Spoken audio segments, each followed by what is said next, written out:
just a few days, Ukraine has crushed the positions that the enemy had been fortifying for months. Why will the militaries of the whole world study the counteroffensive of the Ukrainian army? And how, in a classic David and Goliath clash, the winner is the one who was predicted to lose.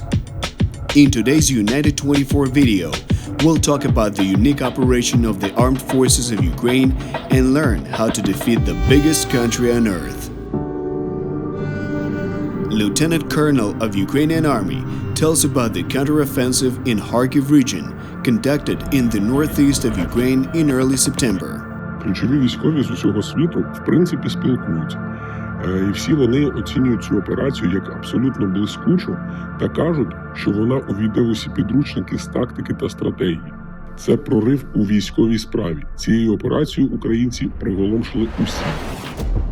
In just a few days, Ukrainians liberated 6,000 square kilometers where hundreds of thousands of people live. To capture these territories, the Russians had to spend a few months. With the help of the HIMARS systems and allied artillery, the armed forces of Ukraine have taken 3 bridges over the Dnipro River under fire control. Russian logistics is crushed, and panic among Russians and their collaborators grows in occupied Kherson.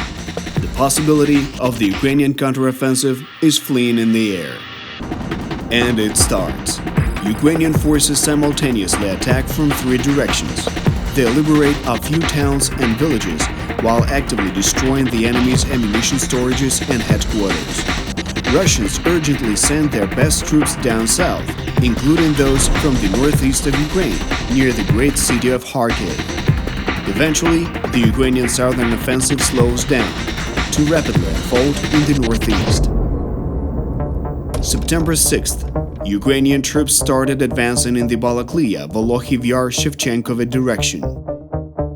September 7th and 8th, AFU have liberated Balaklia and penetrated occupants' positions at least 50 kilometers deep. Pace of this offensive matches the one of Blitzkrieg. September 9th, occupants retreat from the cities of Izum, Kupiansk and Veliki Burluk. The 237th Guards Assault Regiment of the Russian Armed Forces ceases to exist. September 10th, the Russian Ministry of Defense claims there are troops to regroup near Balaklia and Izum. In reality, these troops were crushed and have retreated to the east. September 11th and 12th, Russian troops have retreated from the Ukrainian cities of Kozachya Lopan, Dvorichna, Svatove. Yellow and blue flag now waves over these authentic Ukrainian towns. Велика радість від того, що ми нарешті повернулись і ми їх звільняємо, люди нас чекають.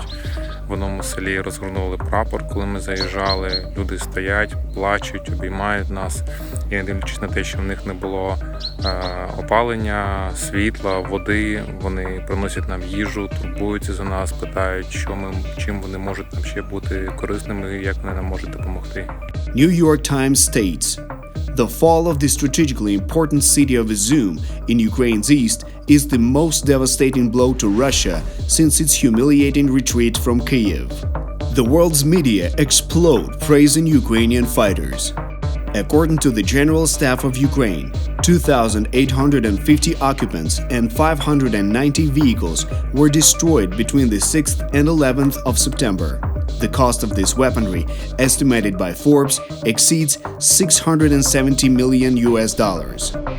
Хочу ще сказати таку інформацію просто для розуміння, що загалом на Харківщині ми захопили техніки на одну механізовану і одну танкову бригаду. Тут можна зафіксувати, що Росія за кілька днів стала одним із найбільших постачальників техніки та зброї до української армії. Within few September days, Ukraine liberates thousands of kilometers of its soil. But how is it possible if Russia has spent months capturing these territories and building fortifications to repel any possible counteroffensive? Well, there is an answer. Якщо воювати тільки за правилами, то зазвичай виходить довго, нудно і з кров'ю. Ось як у Росії. Хороший полководець вміє розв'язати задачу нестандартним способом. Ми так і зробили. Almost no artillery fire, only mobile groups on tanks and armored carriers that are rapidly charging on enemy's positions. Russians couldn't figure out what was going on before they noticed the enemy's troops behind their backs. Нам був відданий такий наказ. Можете навіть не стріляти, але ви маєте прорвати скрізь оборону противника і навести там паніку. Ми лишали за спиною ворога, який був дезорієнтований і не розумів, що відбувається. Мобільні групи неслись далі, а шоковані гарнізони добивали вже другий, третій ешелон нашого. The enormous advantage in armored vehicles, artillery and ammunition doesn't let Russia break Ukrainian resistance. During the 7 months of war, Ukrainians captured more than 2,000 units of enemy's equipment. Among them, 567 units were captured during the counteroffensive. Skillful warfare and Western weapons in their arms do the impossible. In this clash of David and Goliath, one who was considered weaker seems to be winning. In mid-September, Putin announced partial military mobilization.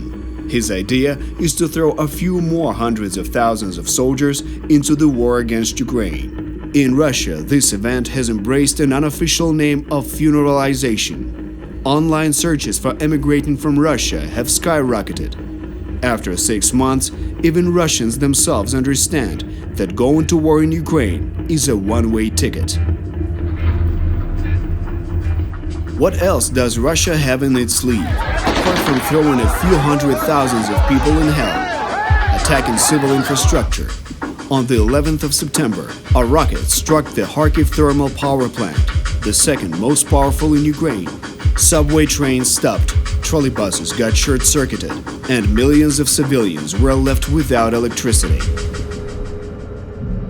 Привіт, мої рідні! Збройні сили України продовжують крок за кроком звільняти українську землю від цієї мразоти. Але треба розуміти, що все це дається дорогою ціною. Ворог не тікає, він запекло б'ється за кожне село, за кожну лісосмугу. І просто так не піде. І хоча зараз є таке відчуття, що нібито наша бере, але попереду ще багато роботи. You can participate in it. Ukrainians have proved that they can not only defend themselves but reclaim their territories as well.